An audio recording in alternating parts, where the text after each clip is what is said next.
방법은 딱 한 가지. 자, 여러분들이 갖고 있는 핸드아웃에 보면 질문을 하나 적어놨습니다.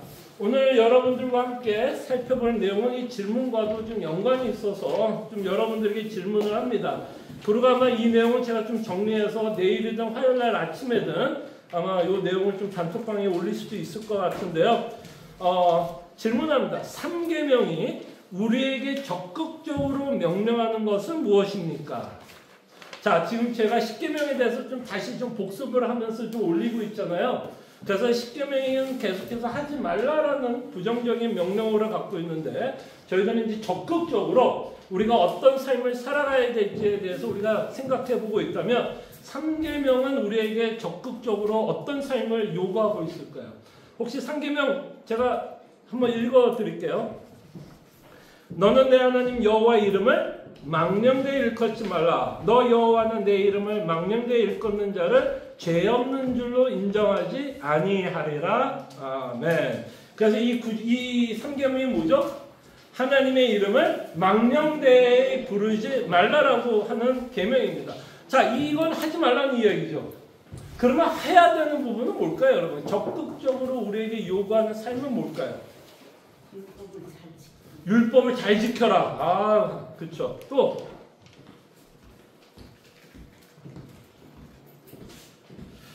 자, 한번 해보죠. 자, 적극적으로 어떤 모습일까요? 하나님의 이름을 망령되이 부르지 말라라고 하는 이 부정적인 명령을 적극적으로 좀 긍정적인 의미로 이야기를 한다면 어떻게 살라라고 하나님이 말씀하는 것 같아요?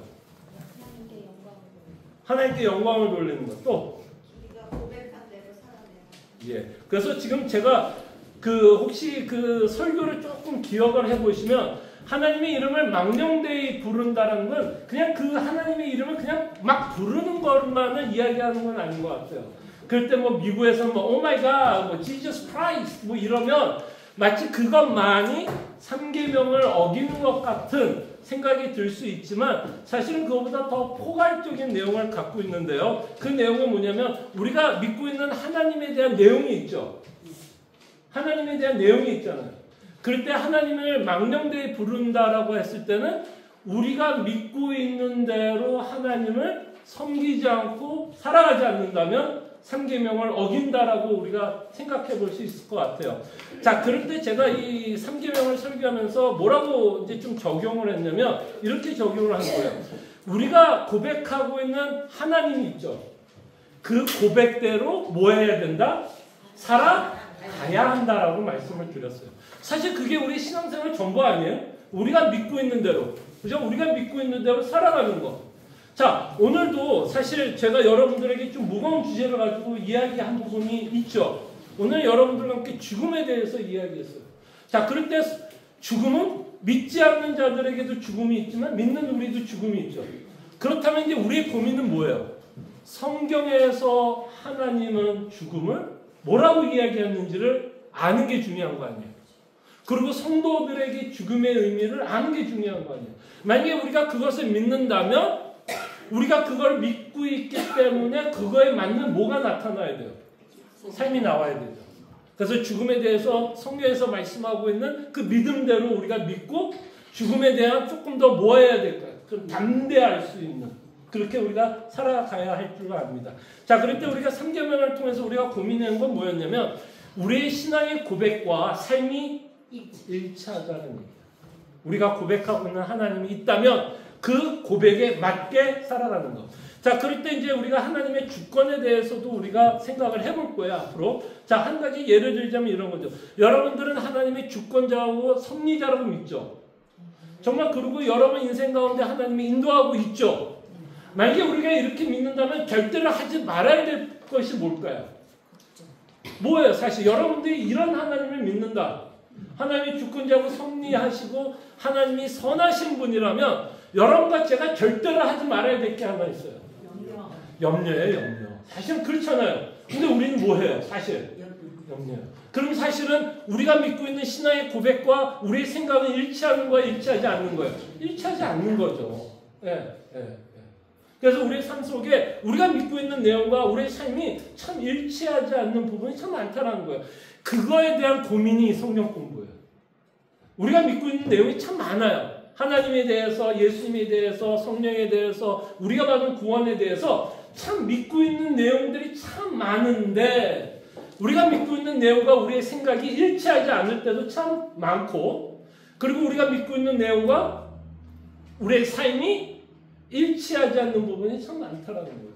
그래서 그거에 대한 고민으로 우리가 이 성경 공부를 지금 살펴보는 거예요. 그래서 이 성경 공부의 이 제목이 제가 지금 읽고 있는 책과도 같은 내용이에요. 교리와 삶은 하나. 이 책 이름이기도 합니다. 그 책 이름을 여러분들과 함께 지금 살펴보고 있는 것입니다.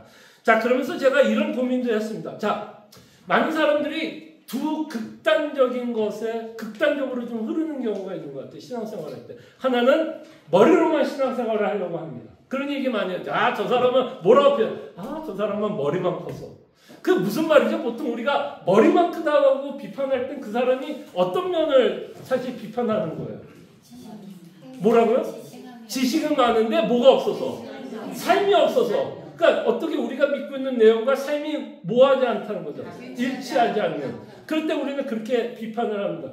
그리고 또 반대로는 이렇게 얘기하죠. 그래서 머리가 큰 거에 대한 비판으로 우리는 뭐가 더 중요하다고 이제 또 강조하고 싶은 거예요. 그래서 머리가 큰 게 중요한 게 아니라 또 뭐가 중요하다 얘기하고 싶은 거예요. 그래서 삶이 머리카락이요? 삶이 더 중요하다. 그러니까 머리로 알고 있는 게 중요한 게 아니라 우리가 삶으로 살아내는 것이 중요하다. 자, 이 두 가지는 다 뭐예요? 저는 극단이라고 생각합니다. 머리도 중요하고 뭐도 중요해요. 삶도 중요해요. 둘 다 중요합니다. 자, 그럴 때 머리만 크고 삶이 따라오지 않는 경우는 우리는 그거를 뭐라 그럴까요?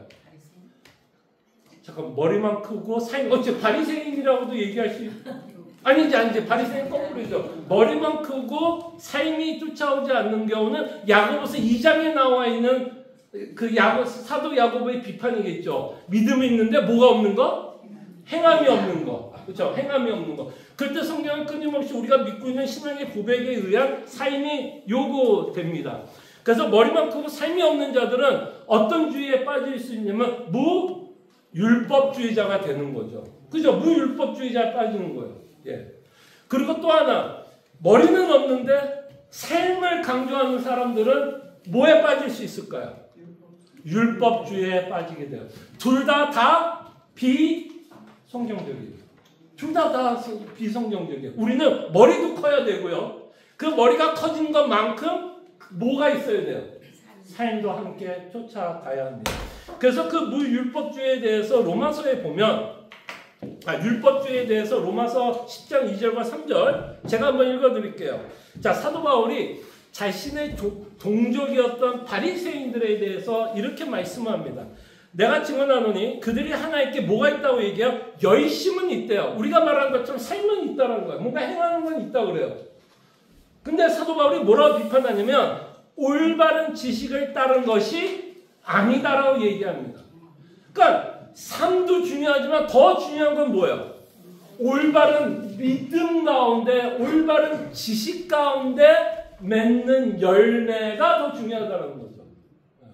그래서 우리는 교리 따로, 삶 따로 가는 게 아니라 교리와 삶이 어떻게 가야 돼요? 같이 가야 된다는 거. 그래서 이 부분에 우리가 끊임없이 뭘 해요? 균형을 맞추자는 거예요. 그랬을 때 이 균형은 사실 우리가 뭐 하는 것과 같냐면 외줄타기예요. 여러분 혹시 외줄타기 하는 거 동영상 본 적 있어요? 네. 외줄타기 보면 쉬워 보여요? 어려워 보여요? 쉬워 보여요. 무진장? 어려워 보입니다. 그만큼 이게 균형을 맞추면서 사는 게 힘들어요. 그러니까 우리 안에 이 양극단이 있어요. 어떤 면에서는 내가 잘 이해하고 있는 부분이 있는데 그 이해하는 것만큼 살아가지 못하는 부분이 있고, 어떤 부분은 잘 이해는 안 되는데도 어쨌든 어떤 행함을 중시하려고 하는 부분도 있어요. 그래서 그 양극단으로 우리가 빠지려고 하는데 성경은 끊임없이 균형을 맞춰서. 왜? 성경은 분명히 하나님은 뭐하라고 그러죠? 알라라고 얘기하죠. 모르지 말라고 얘기하지 않습니다. 알라라고 얘기해요. 만약에 알지 않으라고 그러면 이 성경은 뭐하러 하나님이 기록해 놨겠어요? 이 기록한 이유가 뭐예요? 알라고 한 얘기 아니에요. 네. 그래서 우리는 성경이 우리에게 말씀하시고자 하는 내용을 공부하고 알려고 합니다. 근데 우리 신앙은 아는 걸로 끝나는 게 아니라 그 암과 함께 끊임없이 우리 삶에 맞는 삶을 살아가야 한다는 거죠. 자, 그래서 우리가 지난주에 하나님에 대해서 생각해 봤습니다. 지지난주, 2주 전에. 자, 우리가 하나님에 대해서 우리가 이렇게 묵상해 봤어요. 자, 이 퍼출입은 하나님에 대해서 이야기하면서 가장 중점을 두고 싶었던 건 뭘까요? 여러분들이 정말 하나님을 안다. 하나님을 안다 그러면 정말 여러분들의 삶 가운데서 어떤 삶이 나와야 될까요? 어떤 삶? 하나님을 예배하는 삶. 예배하는 삶. 그래서 오늘 저는 되게 좋았던 건 혹시 오늘 찬양 인도하시기 전에 기도했던 거 혹시 기억나요? 예배자로 우리를 불러주신 거에 대한 감사의 기도를 시작하면서 오늘 찬양을 했습니다. 그러니까 우리 삶은 여기서 끝나는 게 아니에요. 그러니까 여러분과 제가 여기서 끝난다고 생각을 하면 그게 뭐예요? 삶과 교리가 일치하는 거, 일치하지 않는 거예요. 그게 바로 일치하지 않는 삶. 그게 바로 이분법으로 살아가는 거예요. 우리가 지금도 하나님의 은혜 가운데서 하나님을 찬양하고 있다면 비록 여러분들이 오늘 내일은 일상 안에 많은 일들이 있겠죠. 많은 일들이 있겠죠. 가게든 가족 안에서든 인간관계에서든 많은 일이 있겠지만 여전히 우리는 뭘 생각하려고 그래요? 하나님을 예배해야 된다. 나는 이 상황 가운데 어떤 식으로 하나님께 감사할 수 있을까? 어떤 식으로 하나님께 예배할 수 있을까? 왜? 우리는 코람데오. 혹시 기억나세요? 코람데오? 유식한 말이죠. 코람데오. 데오라는 말. 페오. 정확하게 발음은 페오죠. TH 발 페오. 뭐죠? 하나님. 코람. 앞에. 그러니까 우리는 24시간 주 7일 누구 앞에 살아요? 하나님 앞에 살아요. 그래서 우리는 시편에 나온 것처럼 끊임없이 하나님을 뭐한다? 송축하는 삶. 송축하는 삶을 살아갑니다. 그 다음에 퍼출입이 얘기했던 것 중에 또 하나 제가 굉장히 감명 입은 건 시애틀이 더워요. 덥긴 한데 사실 더운 거는 있지만 되게 예쁜 도시인 것 같아요. 그런 생각 들지 않으세요? 예쁘다는 생각 안 드세요? 자연에 나가면 어때요, 여러분? 자연에 나가시는 분들 예뻐요, 안 예뻐요? 자, 얼마 전에 또 좋은 데 갔다 왔죠? 밴프. 네, 어때요? 너무 아름답지 않으세요? 근데 제가 그 성경 공부를 하면서 제가 말씀드린 건 뭐예요? 그 아름다움을 보면서 그냥 와, 저 산 너무 이쁘다, 강 너무 이쁘다 이걸로 끝나면 돼요, 안 돼요? 우리는 그 자연을 보면서 무슨 생각을 해요? 이 세상을 지은 밴프든 시애틀, 여러분 LA 한번 갔다 와보세요. 지금 LA 한번 딱 갔다 와서 이 나무 색깔, 요 교회 옆에 있는 나무 색깔만 봐도 이거 되게 예쁜 거예요. 좀 우리 낭만을 갖고 좀 삽시다. 낭만. 너무 그냥 하루하루 그냥 전투력 가운데서 어떻게든 살아남기 위해서 그냥 이런 게 아니라 좀 이 나무의 색깔도 보면서 누구를 묵상할 수 있어요. 이 세상은 그러면서 저 나무의 색깔이 파릇파릇한 걸 보면서 우리 마음에 어떤 마음이 들어요? 참 좋다. 또 아름답다라는 생각 들어요, 안 들어요? 그러면 누구를 묵상하게 되는 걸까요, 여러분? 이 세상을 창조한 누구? 하나님. 야, 이 세상을 창조한 하나님이 이렇게 아름답다면, 이 창조의 세계가 이렇게 아름답다면 세상을 창조한 하나님은 얼마나 아름다운 분이시길래 이분이 이렇게 세상을 창조할 수 있을까에 대한 뭐가 있을 수 있을까요? 묵상이 있을 수 있겠죠. 그래서 여러분들의 바쁜 날, 하루 바쁘겠지만 성경도 묵상하지만 가끔은 좀 하늘도 보세요. 가끔 좀 하늘도 보고 이 시애틀 구름 한 점 없는 그 아름다운 구름을 보고 그 다음에 운전하면서 제가 제일 좋아하는 시간이 있어요. 제가 이제 가끔 저희와 같이 와이프하고 셋이서 김윤수 시장님하고 운전하고 가면 제가 제일 좋아하는 광경이 하나 있어요. 저는 90번을 타고 넘어오거든요. 90번을 타고 넘어오면 뭐를 타고 넘어오는지 알아요? 워싱턴? 레이크 워싱턴이 워싱턴 레이크예요. 헷갈리는데 어쨌든 호수. 그 아침 9시 한 9시 10분 15분에 레이크를 싹 지나갈 때 되게 예뻐요. 되게 예뻐요. 비가 오면 비가 오는 대로, 바람이 부면 바람이 부는 대로. 오늘 같은 날은 진짜 예뻐요. 그냥 그게 관광지에 그냥 운전하면서 지나가서 그때 이제 우리 누구를 묵상하는 거예요? 하나님. 그냥 와 호수 이쁘다 이게 의미 없죠. 야, 이 호수를 만드신 창조하신 하나님은 얼마나 아름다울까. 이게 우리의 삶과 뭐 하는 걸까요? 일치. 정말 우리의 그 순간순간마다 끊임없이 하나님을 묵상하고 하나님께 경배하고 감사하고 그를 뭐 하려고 애쓰는 거야? 송축. 하는 삶을 살아가려고 합니다. 자, 오늘은 여러분들과 함께 하나님의 속성 가운데 우리가 가장 잘 아는 속성 가운데 하나님의 거룩하심에 대해서 저희들이 좀 생각해 보도록 하겠습니다. 하나님의 거룩하심. 그래서 제목이 이렇게 적어봤어요. 일상 가운데 만나는 거룩하신 하나님. 일상 가운데서 만나는 거룩하신 하나님. 자, 1번. 하나님의 거룩하심을 볼 때 우리가 누구인지를 진심으로 알 수 있습니다. 우리가 누구인지를 알기 위해서는 하나님의 거룩하심을 보면 우리가 어떤 자인지를 알게 돼요. 그래서 이사야서에 보면 6장 4절과 5절 1절부터 읽을게요. 자, 우시아의 왕이 죽던 해 내가 본즉 주께서 높이 들린 보좌에 앉으셨는데 그 옷자락은 성전에 가득하였고 수랍들은 모셔섰는데 각기 6날개가 있어 그 둘로는 그 얼굴을 가리었고 그 둘로는 그 발을 가리었고 그 둘로는 날며 서로 화답하여 이르되 뭐라고요?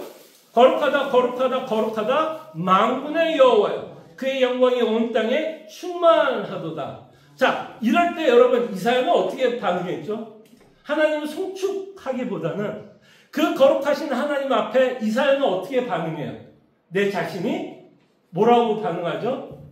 죄인이다라고 고백을 하고 있는 것을 보게 됩니다. 자, 4절.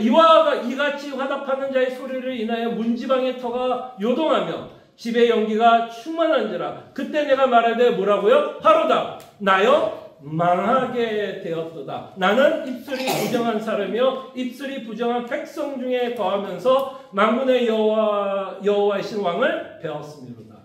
그래서 우리가 일상을 살아가면서 하나님을 묵상할 때 특별히 하나님의 거룩하심을 묵상을 하게 되면 내가 누구인지를 깨달아요. 내가 누구인지를 깨달아요. 죄인이라는. 그게 바로 오늘 여러분들과 함께 그 신명기에 나타났던 모습 아니에요? 그 하나님의 현현 앞에서 쓴 이스라엘 백성들은 겁을 먹고 죽을까 두려워하고 있는 모습을 보면서 그 하나님 앞에 섰을 때 이스라엘의 민낯이 드러난다는 거죠. 우리가 하나님 앞에 섰을 때 거룩한 하나님을 알고 살아갈 때 사실은 우리는 우리 자신이 누구인지를 알게 됩니다. 이사야가 고백한 것처럼 입술이 부정한 자. 그래서 이 이사야의 결론이 뭐예요? 이사야가 말하는 게 뭐예요? 화로다. 나여 망하게 되었도다. 그래서 우리는 끊임없이 우리 자신이 누구인지를 알게 된다는 거죠. 그래서 이 하나님을 알 때 우리는 뭐를 알게 되냐면 2번으로 넘어갈게요. 하나님의 거룩하심은 죄의 무서움을 보게 됩니다. 그래서 우리가 사실 여러분들과 제가 매일매일 살아가면서 뭐를 자각할 수밖에 없어요. 하나님의 거룩하심을 묵상하면 하나님이 죄를 싫어하는 것을 알게 되고 특별히 오늘 말씀과 같이 생각해 보면 내가 뭐에 대해서 좀 무서워야 될 생각을 해야 될까요? 내가 짓는 죄에 대해서. 그러니까 죄에 대해서 함부로 내가 죄를 지면 안 되겠다라는 생각을 하게 된다는 거죠. 그래서 하나님의 거룩하심을 아는 자들은 사실은 그들의 삶 가운데서 무엇이 드러나요? 네? 죄가 드러나고 그 죄로 인해서 뭐를 하게 되죠? 실질적으로 우리가 하나님 앞에 회개하는 인생을 살아갑니다. 자, 그럴 때 여러분들이 정말 하나님의 거룩하심을 안다라고 고백을 하면 그 아는 것과 함께 여러분 삶 가운데 사실은 어떤 열매를 맺고 살아갈 수밖에 없죠? 회개의 열매를 맺고 살아가요. 회개의 열매. 아, 내가 진짜 죄인이구나. 이런 모양으로도 죄인이었구나. 저런 모양으로도 죄인이었구나. 라는 생각을 갖고 우리는 끊임없이 살아갑니다. 자, 이렇게 죄인이라고 깨닫는 자는 어떤 마음을 갖게 될까요? 내가 죄인이구나. 그럼 보통 우리는 이제 우리 마음속에 맺게 되는 성령의 열매 중에 하나가 뭐죠? 우리 안에 뭐를 맺게 될까요? 아, 내가 죄인이라는 걸 인정하는 순간 어떤 열매를 맺을까요? 겸손의 열매. 겸손. 그래서 여러분들 어때요? 겸손의 열매. 겸손은 여러 모양으로 나타날 수는 있겠지만 정말 나의 삶 속에서 하나님의 거룩하심을 믿고 살아가는 자들의 삶 가운데서 일치하며 나타나야 되는 삶은 뭘까요? 겸손. 정말 나는 겸손의 삶으로 나타나고 있는가? 내 자신에 대해서 정직한가? 또는 나는 남들에 대해서 어떤 마음을 갖고 바라보고 있는지를 저희들이 계속해서 생각할 필요가 있습니다. 그래서 회개 열매와 무슨 열매를 맺어요? 겸손의 열매. 겸손의 열매를 우리는 맺고 살아가야 됩니다. 자, 3번을 볼게요. 자, 3번이 저는 이 책을 읽으면서 굉장히 도전을 많이 받았는데요. 3번. 어떤 상황 가운데서도 하나님은 우리가 거룩한 삶을 살아가기를 원합니다. 그게 1순위예요. 어떤 상황 가운데서도 하나님은 우리가 거룩한 삶을 살아가는 것이 1순위가 됩니다. 자, 그 내용으로 파울은 베드로전서 1장 15절과 16절을 인용을 하는데 여러분들이 잘 아는 구절이에요. 자, 한번 읽어드릴게요. 오직 너희를 부르신 거룩한 자처럼 너희도 모든 행실에 거룩한 자가 되라. 무슨 자가 돼요? 거룩한 자가 되라는 거예요. 기록되었을 때 내가 거룩하니 너희도 거룩할지어다 하셨느니라. 그래서 우리가 너무나 잘하는 것처럼 하나님이 거룩하시기 때문에 우리도 거룩하게 살아야 돼요. 근데 여러분 이 베드로전서는 어떤 상황 가운데서 쓰여지고 있는지 아십니까? 대개의 서신서들이 다 대충 어떤 상황 가운데서 쓰여지고 있나요? 서신서들이. 뭐 편안하게 호텔에서 뭐 스테이크 먹어가면서 맛있는 거 먹어가면서 신앙생활하고 있어요? 아니면 굉장히 힘들고 고난과 어려운 가운데서 신앙생활하고 있어요? 보통 서신서의 배경이 거의 다 고난 가운데 사도들이 편지를 쓰고 있는 게 많아요. 자, 그럴 때 이 베드로전서도 다르지 않습니다. 자, 한번 생각해 보세요. 자, 베드로전서 1장 15절 16절이 우리 보러 거룩하라고 이야기하고 있죠. 근데 이 전체적인 배경은 1절에 봐도 뭐라고 그래요? 예수 그리스도의 사도 베드로는 본도 갈라디아 갑바도기아 아시아와 비두니아에 뭐라고요? 흩어진 나그네. 보통 성경에서 흩어진 나그네는 좀 긍정적인 모습이에요? 부정적인 모습이 많아요? 부정적인 모습이 많죠. 우리가 이렇게 살아가는 거예요. 그러니까 왜 흩어졌을까요? 왜 이들은 흩어져요? 예루살렘에서 왜 흩어졌어요? 뭐 때문에 흩어졌어요? 이민 간 거예요? 물론 이민을 갔죠. 근데 왜 이들이 이민을 갔어요? 뭐 때문에? 핍박 때문에. 사실은 이들은 그냥 도망가고 있었어요. 그래서 그들은 갖고 있었던 모든 것을 버리고 고향을 등지고 흩어져 산이 뭘로 살아갈 수밖에 없어요? 나그네로 살아갑니다. 그리고 6절과 7절을 볼게요. 자, 10번이요. 그러므로 너희가 이제 여러 가지 시험으로 인하여 잠깐 근심하게 되지 않을 수 없었으나 오히려 크게 기뻐하도다. 너희 믿음의 시련이 불로 연단하여도 없어질 금보다 더 귀하여 예수 그리스도에 나타나실 때의 칭찬과 영광과 존귀를 얻게 하려 함이라. 자, 실질적으로 이 편지를 받고 있는 자들의 삶은 어떤 삶이라고 사도 베드로는 말씀하고 있어요? 너희들은 어떤 상황 가운데 있다? 시험, 그죠? 시험 당하고 있다. 그 다음에 뭐라고 그래요? 잠깐 또 뭐 한다? 근심. 그러니까 굉장히 어떤 상황이에요? 굉장히 힘든 상황 가운데 있습니다. 자, 그럼 여러분 생각해 보세요. 여러분들이 힘든 상황에 있으면 신앙생활도 좀 어떤 마음을 갖고 싶을까요? 나 너무너무 힘들어. 하루하루 사는 게 너무너무 힘들어, 그냥. 그러면 신앙생활도 뭐 하고 싶은 마음이 들어요? 그냥 대충? 그냥 얼렁뚱땅. 뭐 하나님도 이러면 봐주겠지. 나 지금 너무너무 힘든데 이 상황에서 하나님이 내가 하나님의 뜻대로 살아가기를 전혀 바라지 않겠지라고 얼렁뚱땅 넘어가고 싶을까요? 안 넘어가고 싶을까요? 얼렁뚱땅 넘어가고 싶을 거예요. 그렇죠? 왜 힘드니까. 그렇게 힘들면 하나님도 봐줄 거라고 생각을 합니다. 근데 이런 문맥 가운데서 사도 베드로는 뭐라고 얘기해요? 하나님이 거룩한 것처럼 너희도 거룩하라. 얼렁뚱땅 넘어갈 수 있다? 없다. 없다. 내가 지금 힘들고 피곤하기 때문에, 내가 지금 고난과 광야 가운데 있기 때문에 하나님이 알아서 봐주겠지, 이게 아니라는 거예요. 여전히 우리는 아무리 힘들고 어려운 상황에서도 하나님이 우리에게 요구하는 삶이 있다면 우리는 그 삶을 핑계 없이 변명하지 않고 살아가야 한다라는 것을 사도 베드로가 말씀하고, 그만큼 하나님은 우리가 거룩하게 사는 것을 아주 중요하게 생각한다는 거예요. 성화의 삶을 살아가는 것이 하나님이 너무나 중요하게 생각하고 있다는 거예요. 이거를 놓치지 않았으면 좋겠어요.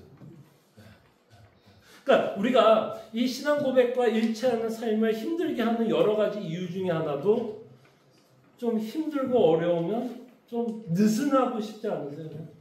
성경 안 읽든지 뭐 기도 안 하든지 뭐 그냥 내 마음대로 할까 막 이런 마음 들 때 있잖아요. 그러나 이 베드로전서는 그런 삶을 절대로 살지 말 것을 우리에게 말씀하고 있다라는 것을 보셨으면 좋겠어요. 그만큼 이 일은 하나님께 중요하다. 중요하다. 그리고 자녀로서 이 삶을 살아가려고 애를 써야 한다는 것. 그 다음 4번입니다. 하나님은 거룩하신 분이시기에 우리의 거룩을 뭐 하셨다? 계획하셨다. 에베소서 1장 4절 6절 곧 창세전에 그리스도 안에서 우리를 택하사 우리를 사랑 안에서 그 앞에 뭐 한다고요? 거룩하고 흠이 없게 하시려고 그 기쁘신 뜻대로 우리를 예정하사 예수 그리스도를 말미암아 자기의 아들들이 되게 하셨으니 이는 그의 사랑하시는 자 안에서 우리에게 거저 주시는 바 그의 은혜의 영광을 찬미하게 하려 것이다. 그래서 우리는 하나님의 계획이 뭐라고요? 여러분들 구원한 목적이 뭘까요? 거룩한 삶이에요. 거룩한 삶. 그래서 우리는 주 7일 24시간 거룩한 삶을 살아가려고 애를 쓰게 됩니다. 자, 5번. 하나님의 거룩하심은 우리로 하여금 하나님의 은혜를 더욱 갈급하게 합니다. 자, 퍼출이 이렇게 이야기하는 이유가 있어요. 자, 하나님의 거룩하심은 하나님이 죄를 짓는 자들을 어떻게 할 수밖에 없나요? 하나님의 거룩하심은 죄를 짓고 있는 자들에게 하나님이 심판할 수밖에 없어요. 그럴 때 우리가 십계명을 통해서 여러분과 제가 갖게 되는 부담감이 뭐죠? 여러분 십계명을 일주일 동안 한번 곰곰이 한번 지켜보시려고 애를 썼던 분들은 느낄 거예요. 뭐가 가장 힘들어요? 십계명이 가장 힘든 건 뭐죠? 내가 십계명대로 살지 못한다라는 거예요. 자, 그것이 사실이라면 우리는 하나님의 거룩하심 때문에 사실은 우리는 뭘 받아야 돼요? 심판을 받아야 되는 자들. 사실은 여러분들이 그거를 자각하는 순간 우리는 이사야서와 같은 고백을 하게 되죠. 화로다. 나는 망하였도다. 그럼에도 불구하고 우리가 정죄를 받지 않는 이유는 모세와 같은 우리의 중보자 대신 예수 그리스도로 말미암아 가능하게 되는데, 시편에 보면 시편 51편 11절을 보면 다윗이 이렇게 얘기해요. 이 시편 51편은 어떤 내용인지 여러분 혹시 기억나세요? 뭐한 후에 이 시편의 소명인지 알아요? 자, 다윗도 십계명 잘 지켰을까요? 못 지켰을까요? 못 지켰어요. 간음죄로 걸린 거예요. 지금 간음죄, 그죠? 간음죄 걸려서 지금 하나님 앞에 회개하는 대목에서 이 고백을 하고 있습니다. 시편 51편 11절 나를 주 앞에서 뭐 하지 말라고요? 쫓아내지 마시며 주의 성신을 내게서 거두지 마소서. 그래서 하나님의 거룩하심을 보면 그저 뭐 할 수밖에 없을까요? 우리는 하나님 우리 불쌍히 여기소서. 불쌍히 여기소서. 불쌍히 여기소서. 십계명을 지키지 못하고 있는 내 모습을 보면서 우리는 하나님께 뭐라고 기도할 수밖에 없어요. 하나님 저를 불쌍히 여기소서. 은혜를 거두지 마옵소서. 자, 마지막입니다. 하나님의 거룩하심을 바라보는 자들은 하나님의 나라를 소망하며 살아갑니다. 자, 요거 한번 질문할게요. 여러분들과 저는 뭐 하나님의 나라를 소망하는 참 많은 이유가 있어요. 그 중에 하나가 뭘까요, 여러분? 우리가 하나님의 나라를 소망하는 이유 중에 하나가 뭘까요? 이 거룩하심과 연결을 시켜서 우리가 왜 하나님의 나라, 그러니까 하나님의 나라에 들어가려고, 완성된 하나님의 나라에 들어가려고 기대하고 소망하죠? 자, 여러분과 저의 이 땅의 고통은 뭐예요? 그렇죠? 저는 우리 교인들은 이게 가장 고통스러웠으면 좋겠어요. 그냥 육체적인 병, 이것도 고통이에요. 재정적인 힘든 것도 고통이에요. 자녀들의 문제, 그것도 고통이에요. 그러나 우리가 가장 고통스러워하기를 원하는 건 어떤 문제? 죄의 문제. 즉 하나님이 주신 십계명대로 살아가지 못하고 있는 그것이 우리에게 가장 큰 아픔이요, 고통이요, 갈등이 되었으면 좋겠어요. 자, 만약에 이것이 여러분들에게 가장 큰 고통이면 아까 말한 것처럼 뭐 병 문제, 건강 문제, 돈 문제, 자녀 문제면 당연히 이것들이 여러분들이 하나님 믿으면서 어떻게 되기를 원해요? 해결되기를 원해요? 해결되지 않기를 원해요? 당연히 해결되기를 원하죠. 돈 문제면 돈 더 주기를 바라고, 뭐 자녀 문제는 자녀 문제가 해결되기를 원하고, 건강 문제만 빨리 쾌차하기를 바라는 마음 당연한 거고, 해결되기를 원하는 마음으로 우리는 기도합니다. 만약에 여러분들 정말 죄의 문제, 정말 하나님의 거룩하심에 우리가 살아가지 못하는 것 때문에 여러분과 제가 그것이 가장 마음이 아프다면 그것이 또한 우리가 가장 뭐 하기를 바라는 거예요? 해결되기를 바라는 거죠. 자, 그럴 때 그 해결 지점은 어디죠? 언제 해결돼요, 사실? 하나님의 나라 들어갈 때예요. 그러니까 여러분과 제가 이 땅에 살아가는 한 끊임없이 그 고통과 갈등과 번민 가운데 살아갈 수밖에 없어요. 근데 정말 하나님이 요구하는 그 거룩하신 삶을 정말 온전히 살아가고 싶은 마음이 있다면 우리는 진짜 뭐를 기대하면서 살아야 돼요? 하나님의 나라. 완성된 하나님의 나라를 소망하게 된다는 거죠. 그래서 여러분들이 하나님의 거룩하심을 생각하면 사실은 여러분과 저는 어디까지도 생각하게 돼요? 완성된 하나님의 나라까지도 생각하게 돼요. 왜? 거기에 가야만 우리가 뭐하지 않는 상태가 되죠? 죄를 짓지 않는 상태로 가게 돼요. 그러니까 이 땅에 사는 여러분과 저는 죄를 지으면서 회개하면서 아프면서 하나님께 죄송하면서 끊임없이 은혜를 구하는 삶을 살아가는 그런 갈등이 있는데, 그래서 우리는 하나님의 나라를 소망합니다. 그럴 때 우리의 소망도 그랬으면 좋겠어요. 네, 우리가 이 땅에 살아가면서 해결돼야 되는 일들이 참 많습니다. 해결돼야 되는 일이 참 많아요. 근데 정말 우리의 죄의 문제가 해결되기를 원하는 마음이 있다면 정말 예수님이 어여 오시기를, 아니면 빨리 하나님의 나라로 들어가시는. 자, 그것이 우리에게 뭐다? 사실 축복이다. 축복이다. 아니, 하나님 앞에서 죄를 짓지 않는 인생, 그것이 축복의 인생 아닐까요? 우리 교인들은 이 말이 절대로 뭐하지를 않기를 마냥 부담이 안 됐으면 좋겠어요. 부담 안 돼. 정말 그게 하나님의 계획이었고, 그죠? 우리를 거룩하고 흠이 없게 하시려고 하는 게 하나님의 계획이라면 그 계획이 완성되는 그 하나님의 나라를 소망하면서 그날이 정말 오기를 우리는 기대하며 고대하며 소망하며 살아갑니다. 자, 이 생각을 하면서 이 삶을 한 주를 또 살아가시기를 바랍니다. 기도하죠. 사랑하는